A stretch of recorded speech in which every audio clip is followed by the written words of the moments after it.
En ce premier jour de Hanouka, deux terroristes ont effectué un carnage dans une foule de fidèles réunis pour procéder à l'allumage de Hanouka à Bondi Beach, plage mythique de Sydney en Australie. Et malheureusement, le célèbre aventurier Tintin n'est pas parvenu à sauver ces malheureux.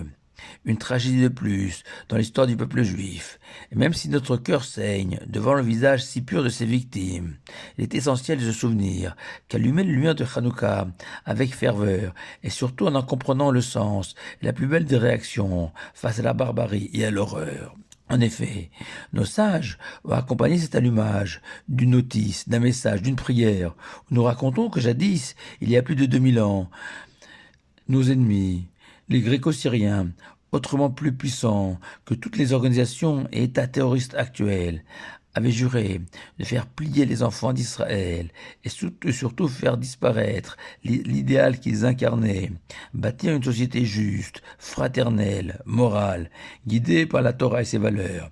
Et même si dans un premier temps, il a pu sembler aux observateurs que les Gréco-Syriens allaient l'emporter, ces Gréco-Syriens, forts de leurs prouesses scientifiques dans tous les domaines, équipés des armes les plus modernes de l'époque, ne devaient faire qu'une bouchée de pain des derniers résistants juifs, les Hashmonaïm.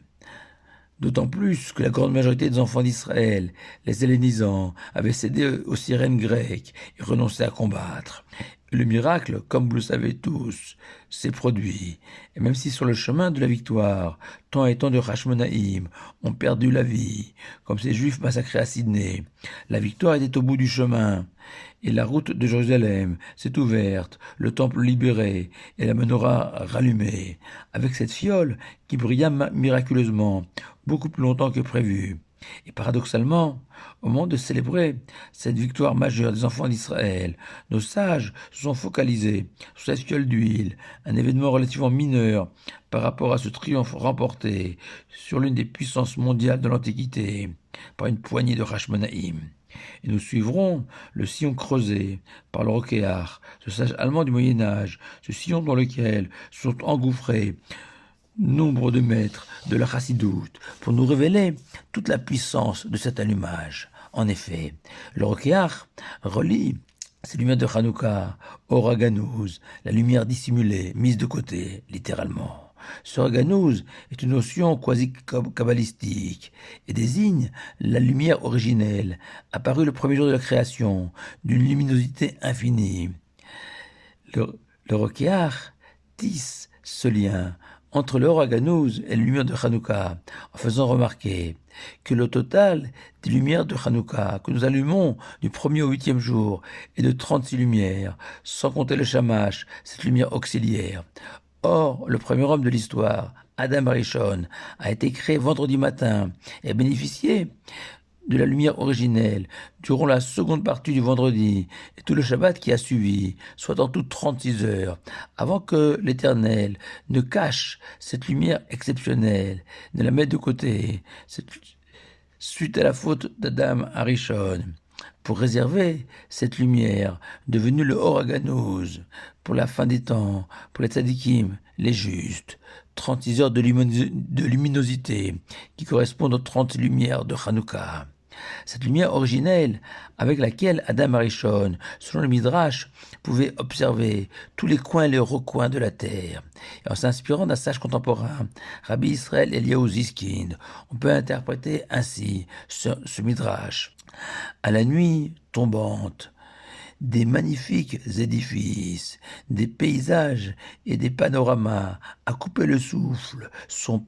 plongés dans l'obscurité. À la nuit tombante, il y a des ombres effrayantes. Un sentiment de peur envahit alors l'homme, plongé dans les ténèbres. Mais au petit matin, au fur et à mesure que le jour se lève, tout s'éclaire, et la nature, le monde, la vie apparaît dans toute sa splendeur.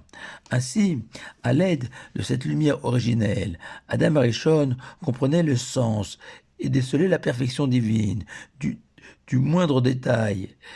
de la création, la portée de chacun des faits et gestes de l'ensemble des acteurs de ce monde, d'un plus petit des créatures jusqu'aux anges célestes, rien, absolument rien, ne lui était étranger. Mais voilà que suite à sa faute, Adam Arishon et l'ensemble de l'humanité ont été privés de ce Raganuz, se trouvant plongés dans l'incompréhension et l'étonnement du pourquoi de l'histoire, qui plus est lorsque les événements dérapent,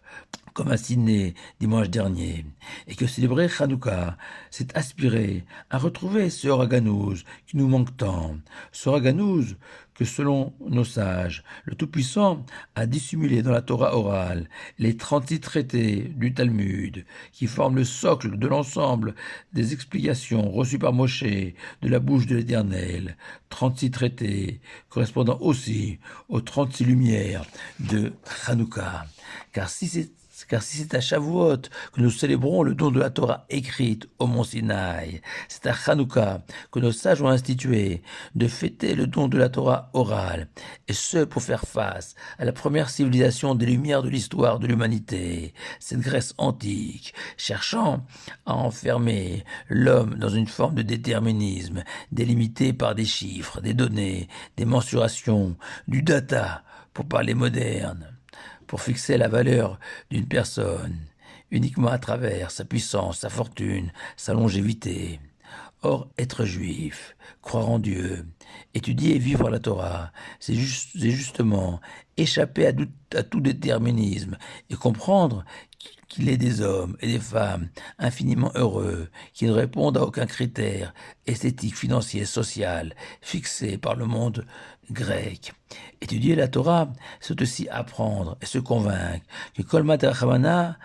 avide, l'état va vide, que tout ce que fait le miséricordieux, le saint béni soit-il, c'est pour le bien, car l'essence de la création est la générosité et la bonté divine, même si parfois nous faisons face à des tragédies comme celle de Sydney. En un mot, allumer les lumières de Hanouka, c'est un voyage à travers le temps, vers son origine et sa destination finale. Ces deux époques où le Raganuz a brillé et brillera à nouveau. Et c'est la raison pour laquelle Rabbi Meir de Frémichlan encourageait ses fidèles, ses chassidim, à regarder et fixer pendant de longs instants ces lumières de Hanouka, et justifier ainsi la recommandation de nos sages que ces lumières de Hanouka ne doivent pas être utilisées pour de besoins personnels, mais doivent être uniquement contemplées, admirées, pour tenter d'y retrouver les lueurs du Raganuz. Les chassidim ont l'habitude de se souhaiter un lirtig Hanouka, littéralement un Hanouka lumineux, un souhait comme une prière adressée au Tout-Puissant, mais aussi l'expression de notre confiance, que même s'il peut arriver que le mal parvient à éteindre une lumière, comme cela s'est produit à Sydney, mais la lumière du Raganuz finira par briller éternellement. Shabbat Shalom à vous tous.